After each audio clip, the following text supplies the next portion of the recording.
see, do I have your share screen? Okay. Would you like me to go to that and begin? Yes. Okay. Okay. Okay, well, I'll turn them, well, I guess I ought to introduce you. Everybody should know who John Ruskamp is. He's been a speaker and been to our meetings several times. We enjoy had a good time. And he'll be talking about the petroglyphs and the ancient Asians, both Chinese and Japanese, and others that came over hundreds or thousands of years ago. So I'll turn it over to you, John. Oh, very good. I'm honored, and thank you for this opportunity to share a little bit and test this new technology out. We're ready to go. Okay. So is the screen all good there, Richard? Yes. Yep. Okay. Okay, then I'll proceed right away. I am recording, so this will be recorded. Oh, very good. And we've got about 40 minutes, you say? Yes, 40 to 45 minutes. I'm not exactly sure on the time. Okay, well, we should be able to squeeze it all in there. We've got quite a bit to cover. And again, I can hear everyone, I believe. So if you have questions, feel free to hop right in with them, lest we get all the way to the end and you forget or I forget something. So I titled this The Asian Antecedents of North America because the rock art and a lot of the glyphs and even the archaeology, especially around your area out there in Arizona, New Mexico, the American Southwest, all ties back to Asia. And that's where we're going to take a quick overlook at here this evening. Okay, let me see why I can't advance the screen. Okay, that did it, the research. This is a new academic field. That was a statement, a quote actually, by David Keatley, PhD, UC Berkeley, who is often referred to as the #1 man in the Americas in the reading and interpretation of ancient Chinese writing. Now, as we get going, keep in mind that the Vietnamese, the Koreans, the Japanese all adopted the same writing. Although they pronounce it differently, they can read each other's penmanship or words in print, but they can't talk to each other. So David was instrumental in the early days of this research project and even pointed out, as you see the quote there at the bottom, John, you might perhaps see the term Dajia, a Shang ancestor. Now the Shang are about 1700 to 1000 BC in China, just to put that in perspective. Okay, the new field I'm tentatively calling this because it's kind of like Richard and I have created something, ancient Sino-American epigraphy. Now epigraphy is a study of writing. So we're looking at ancient Asiatic writing that we're finding in the Americas. And these two documents you see here are my major publications of what we got to date. There's also a website, www.asiaticechoes.org. And on it, you can pull down all the research we've done as PDFs for free. You can see the academic commentary. There's even a piece in Chinese for those who can read it, photographs, more, and how to contact me. The participants in this research endeavor. Here's a few of them. Now, a few of them. Notice, Keatley, of course, comes in #1. He, the #1 authority in this sort of script, but Sir Barry Schwartz, he's the official photographer for the Shroud of Turin research project in 1978 and a graphic artist. So he has contributed to interpreting the forms and patterns. You notice Capital Normal University, that's in Beijing, Harvard, Nanjing University, Duke. Even the Secretary of State for Peru, Fernando, has helped with it. So these people have all reviewed it and then some. So we're not working in a vacuum. We've got top people, fortunately, very fortunately, helping us along. One of them, Yao Liang Song, has done his own work. You notice the ocean here. He's traced out ancient Siberian and into Alaska rock art along the coast, particularly what they call masts. Here's one I took a photograph of in Sitka, Alaska. You can see there's a cruise ship in the back. I tilted the camera, but it is not sinking. Here you can see eyebrows up here. There's two eyebrows where I'm pointing. You can see eyes in here. The nose comes down and the teeth. So Dr. Song has been working on these, which appear along the coasts of Alaska and Siberia, and tying them together. Of course, there's the spiral concentric circles. Ma Baochen has been very helpful. He works at Capital Normal University in Beijing, China, and this quote is very helpful about the date of the writings. He's reviewed them all. I think preparatorily that this is potentially pro-Shang Dynasty, only by the writing style. In other words, what he's saying is by the style of the Chinese writing, you can date the petroglyphs that we have and are still finding. Chinese evolved, and the different emperors and the different dynasties outlawed the previous forms of writing, and so each one is kind of characteristic of a given era. And by his estimation, it's in the Shang Dynasty. That's the dynasty that built the Great Wall of China and all those terracotta warriors, right around 200 BC. So he's saying that the writing looks to be 200 BC or older based on its style. Yu Zhaofang out of Nanjing University has contributed and reviewed it and agrees with that estimation. Mike Vedrano, he was 25 years as a chief of natural resources at the Petroglyph National Monument in Albuquerque. Here you can see he's out pointing at some glyphs, going over them with us, with my wife Linda. And so we had an authority on the rock art itself, not the Chinese. Mike's natural resource sort of guy, but he had worked with the native tribes in Albuquerque as part of their unfunded mandate. It's to try to ascribe to the glyphs at the site tribal references. And this guy, he's been out there too. Notice he's been inspired here somehow by this Kokopelli guy that the white arrow points to, and well, he's helped a little bit. Okay, historical background. Now we're going way back. This has been going on in the literature for hundreds of years. This article down here, written in French, dates to 1761. Most of these other papers are on science and civilization in China by the world-renowned Joseph Needham, come out in the 1800s, early 1900s. More recently, Miguel Covarrubias wrote Mexico South. All of these things, all the way back to 1761, have been controversial because they're saying the discovery of America by Chinese. And it just, everybody's been saying, where are the artifacts? Well, we think we have them in the writings. Now there's native traditions that go along with this. Montana's Blackfoot tradition holds that the first Indians lived on the other side of the ocean.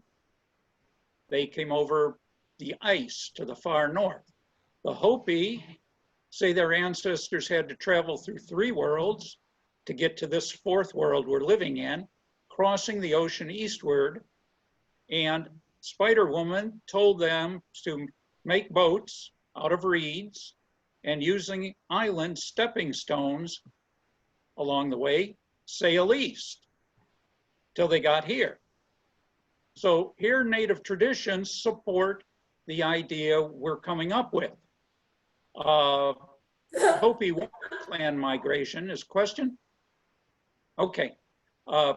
By Corlander, by island hopping from the west with stops at numerous islands along their way, they came to what is now America. Now, in the Mayan story from Guatemala, the Popul Vuh is their creation story. And in it, it states, it is not quite clear, however, how they crossed the sea. They crossed to the side as if there were no sea. They crossed on stones, that is, islands, placed in a row over the sand. So all the way down to the Maya, they're talking about coming here to the Americas by a sea route. Now, the Inuit, the Eskimos that is, lore, gives about encounters with the people from Asia up in the far North Sea. You can see the Chukchi Sea is up here in the very far north of Alaska and Siberia, Russia over here. And so the Eskimos have stories about this. The native lore of out of Nome, Alaska, which is the tip, the furthest west part of Alaska there, has a story of 5 brothers who traveled around the Pacific Rim. It's all the way around the coastlines of the Pacific Ocean in their skin boats. Well, skin boats are seal skin kayaks. Here's what they may have looked like, those 5 brothers out in a boat of some sort.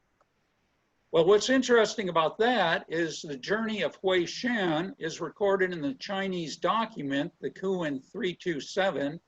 It is a legal document, a testimonial deposition, if you will, in the Chinese courts from AD 499. It still exists in the Chinese historical record, which is one of the longest in history. Chinese history goes back before even the Egyptian pyramids. And they have this record there of a monk who traveled across the sea to what appears to be Mexico or Baja California and came back and recorded his story in the legal documents of 499 AD. What's curious is he was with 4 other monks. That means there were 5 people who came over and made that journey and reported it back to China at that time. That fits right with the Alaska story of 5 brothers who traveled around the Pacific Rim. Okay, the supporting research. Just a little bit. Alexander von Humboldt, that's the Humboldt Current, the Humboldt Sea, the famous Humboldt guy. He noted down in Ecuador that they built their suspension bridges the same way as they do in Tibet, specifically covering the ropes with bamboo to protect them. And he thought that was kind of interesting. And that was back in 1813 when he made that observation. A good friend who's unfortunately passed on, Carl Johansson out of University of Oregon, is a biologist, and he wrote this scientific evidence for pre-Columbian transoceanic voyages. And he's got several hundred plants. This is the scientific name, and these are just the A's. They go all the way A through Z. Common name, origin, Americas, where they found them over in Asia. Now some, though they don't show here, went from the Eastern Hemisphere back to the Americas, like this one down here, 4th from the bottom, that moves to Mexico. So they traveled both ways, but the documentation is there, and you can't refute it, that plants that are native here, such as corn, it's not on this list, unfortunately, but peanuts, are also found in China and India for the peanuts. So is corn. How to get there before Columbus? if Columbus, and that was the true story. Well, evidently somebody was before them. Nancy Davis lives up in Sitka, Alaska, and she did a wonderful bit of research, put it out in a book. You can still buy it, The Zuni Enigma. That's a very She good lived one. with the Zuni and wrote about their history. Their language is a language isolate. It is not related to any other Native American people's language. It is totally unique, but it is related to Japanese. Here are just a few of the words, and I won't take time to go through them all, but you can see how they line up and even appear like leaf, ha, and leaf is ha, be it Japanese or Zuni. The people can actually roughly talk to each other. The languages are so similar. And again, Zuni is not related to any other Native American tongue. She also presents evidence that Native American blood types are primarily O with a little bit of A, but the Zuni is A and B and O, which matches a bit more the Asian variety. How did the Zuni get B blood into their bloodlines? The colors of the cardinal directions, Nancy goes into also, and you can find this other places, but notice the Japanese and notice the Zuni. They're identical, save that for the north, the Japanese use black and the Zuni use yellow. The Chinese is a little flipped around, but all of these have red for the south. And the same basic colors, yellow, white, red, a blue, or turquoise. So the similarity there is thought-provoking. Another friend who has helped us along, Brian Kemp, he's at the University of Washington, and he's a geneticist. Brian and others have shown that the genes of the Native Americans came over from Siberia. You can see the lines here. That led, as early as 1590, Jose de Acosta to produce the first suggestion that the people of the Americas came over from Siberia on what they thought was a land bridge. Notice they're coming into the middle of Alaska and the Northwest Territories up there. Now, they're not coming along the coast. The idea of they walked across the ice has been prevalent until very recently. The only problem is that there's no ice-free corridor been found. They originally believed that they came through the land on a corridor that was ice-free, and hence the Folsom and Clovis people of New Mexico and thereabouts were their descendants. However, this harsh route only became viable for human migration 12,000 years ago.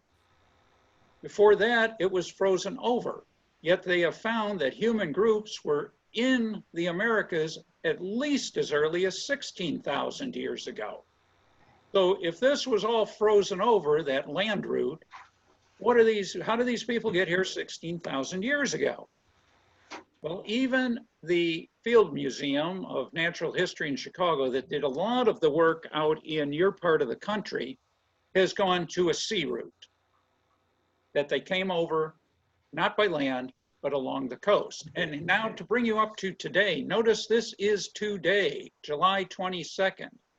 Just came out in Science News this evening. They have found a cave in Mexico 30,000 years old. Well, that shoots the idea of coming through the glaciers, because they were still glaciers back then. What's left is the sea route. So where's the beef? What's it lead to? We'll get in our time machine. Let's go back to 14,000 BC. There's a settlement 14,000 years old, that'd make it 12,000 BC, in Canada, right on the coast, Triquet Island, 14,000 years in the past. Okay.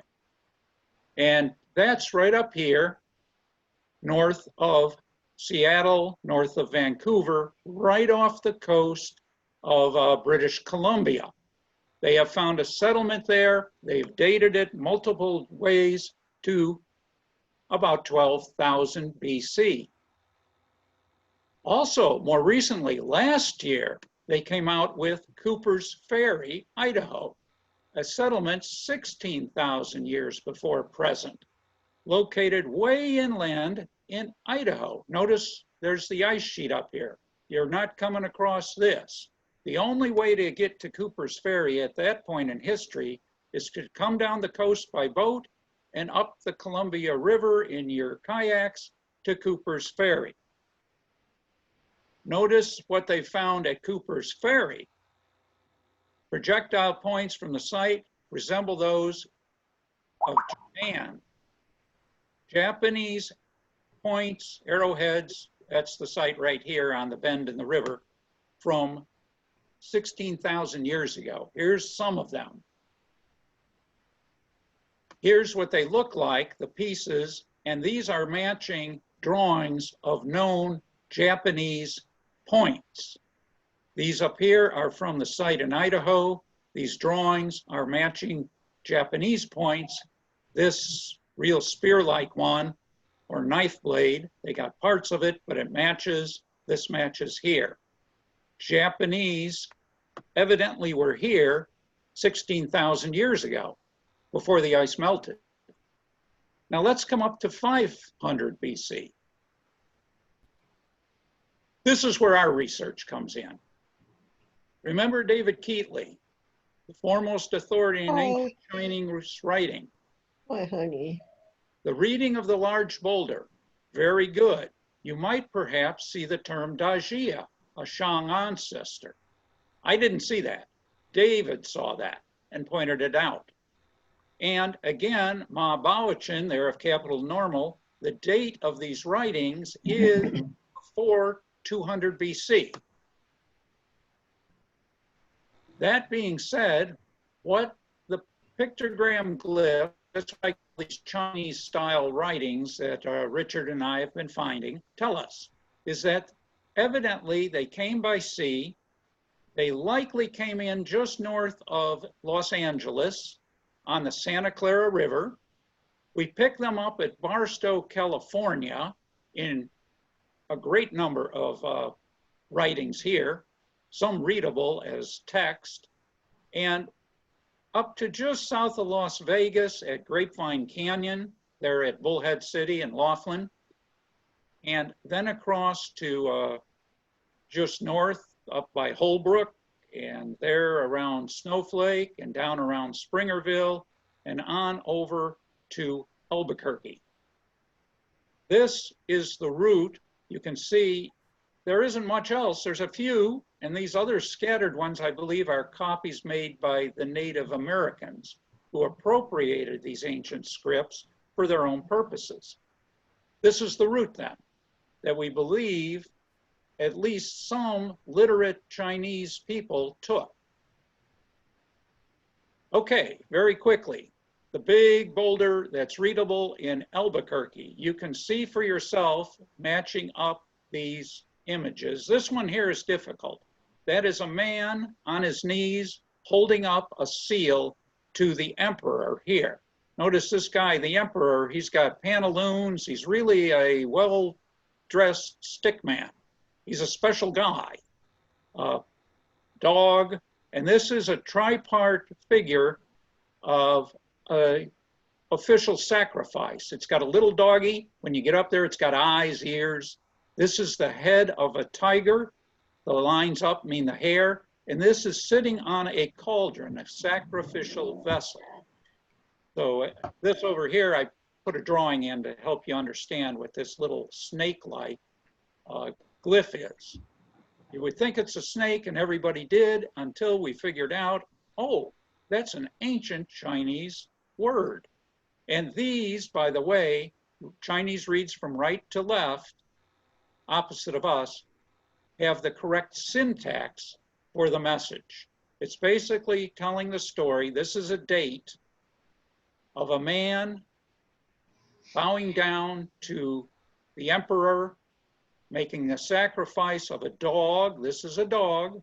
There's a symbol, trifid, feet, tail, ears, in an official sacrifice. That's what this tripart symbol is. And the chances of putting these all together in the right order is one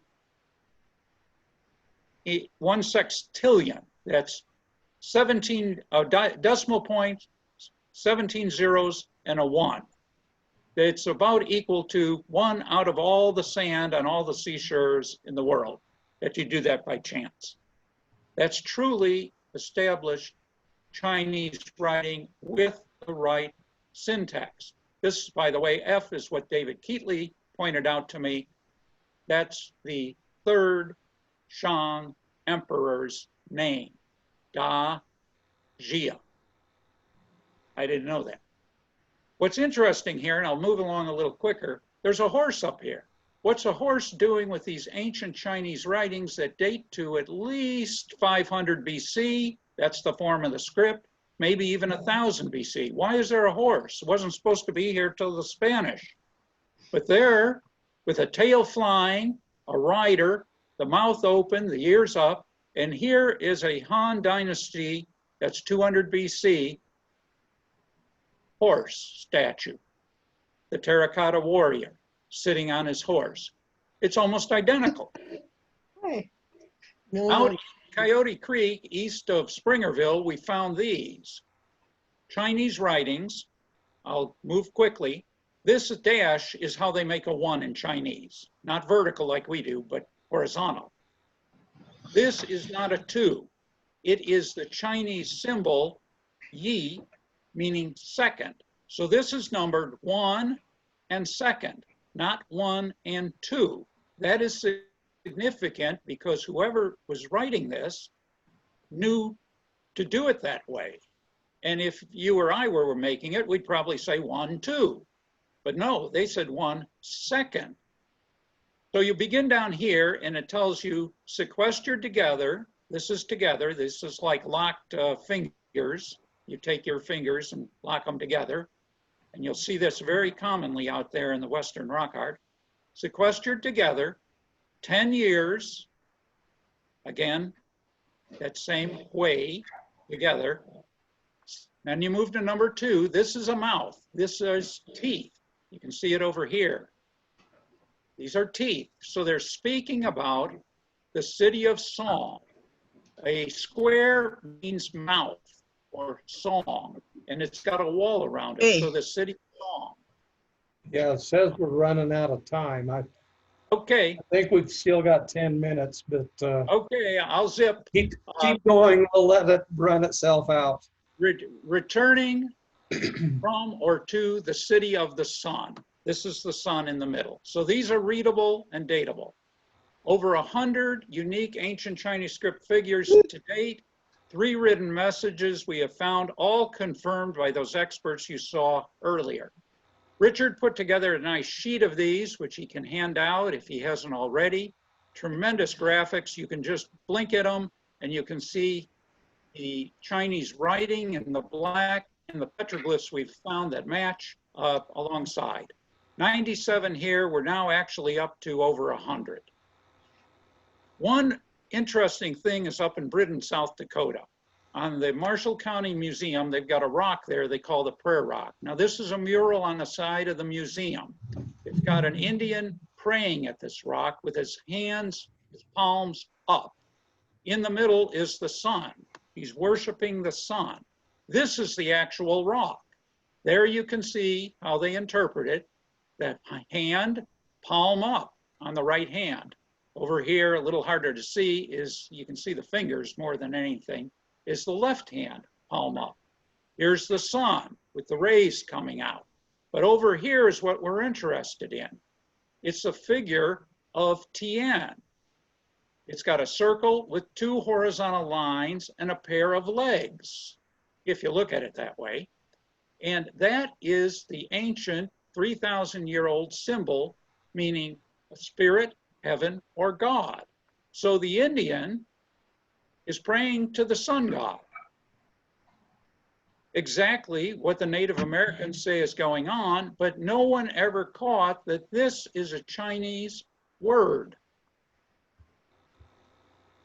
It matches almost what we found out in Winslow just this March, a dragonfly. But notice the dragonfly is a straight line. It does not have those legs like this does. So this is not a dragonfly. This is a Chinese word in South Dakota. Richard found this out in the sinkholes. It is matching the Chinese word for the Huan River. That's all this means, per Ma Baochin at Capital Normal University. It's only used for one thing, to name the river. And the river is the one that ran through the ancient Shang Dynasty around 1700 to 1000 BC. What is that doing out in the sinks? It's splashing water is what it's a depiction of, rapids on the river and the splashing water. Here in the Chinese, it bounces straight up. Here's the large amount of water. Here it's off to the side, but otherwise it's totally readable. Richard found this one up at Mother of Game. You can see it's got like a pitchfork on the top. It's got a filled in middle section and 3 legs at the bottom. It basically means a year. Here's another good one found out at Canyoncito. It is a deer. You've got the antlers up here at the top, and then the horizontal lines on a vertical for the body of the animal. Almost a perfect match. Here's another one out at Winslow. It's got what is a person, a baby, in a house. And here's the ancient symbol of the baby. Same curve of the arms, same little curve of the body. It used to mean born of 2 parents. Today it means a letter, a word, or character. What's interesting is over here you've got 2 overlapping circles and 1 circle within. I'm just guessing now, a mother, a father, the baby. But curious, there's over 12 other Chinese symbols at that site. Here's one for a tree, maybe a mulberry tree. You can see the similarity. Here's one for a embroidery or tapestry. You can see the similarity of the curves. Here on the Chinese one, they actually put the fringes on the edge of the rug. Not so in the Native American, but otherwise pretty much identical. This one's a little hard to see, so I put the sun, it's over here. It's a circle with horizontal and vertical lines. There's the Chinese. And this is a tool for measuring the sun. It's a gnomon. It's a stick you put in the ground to measure the shadow. In the middle, there's some circles. So maybe they put the stick here and they measured on the circles what the sun was doing. That's out at Winslow. Here's another one out there. There's nothing else on this big boulder, but these 2, I enhanced it here, symbols. Grass. 2 side-by-side plants in Chinese script. This one is shu. It means to exit. We found this up at the car site by Woodruff. And this one is the final one, which Richard just deciphered.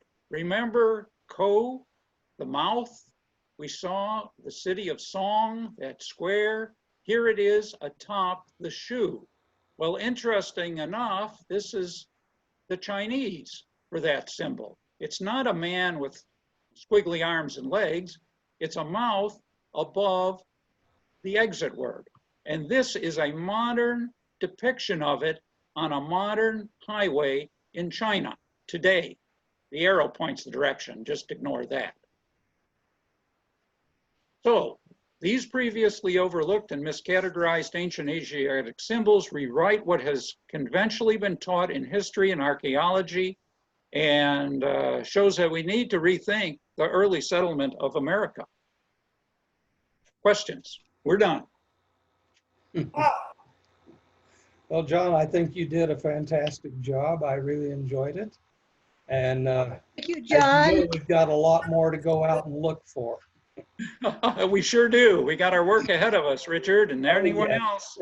Keep an eye out for these things. Take Richard's sheet with you, because you never know. They're out there, and there's influence that came from Asia recorded on those rocks, certainly. Yes. Thank you, John, so much. This is Lenore from Overguard. Well, you're most welcome. I'm honored to do it, and it's a great use of technology. Thank you, John. It was wonderful. Thank you, John. This is Deb. Okay, Deb and everyone, my pleasure. A lot of fun, and I can't wait till we can get back out there and do a little more. We hope to see you again soon. You take And care. I'm looking forward to it. Thank you. Good. I'll sign out Hi, then. John. Bye-bye. Thank you. Tell Linda we said hi. I will be sure to do that. Okay, thank you. Thanks, Richard. Thank you, Yes, Richard. Thank you, Richard. you're welcome. You're welcome. Bye, everyone. I think it was successful.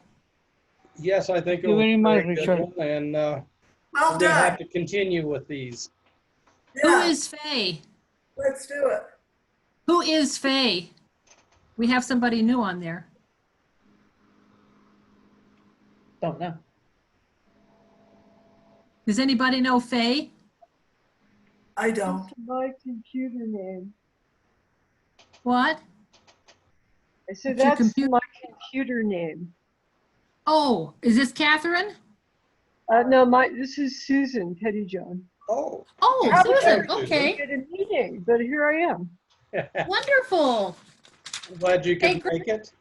Yeah, it actually worked. I'm shocked. Wonderful.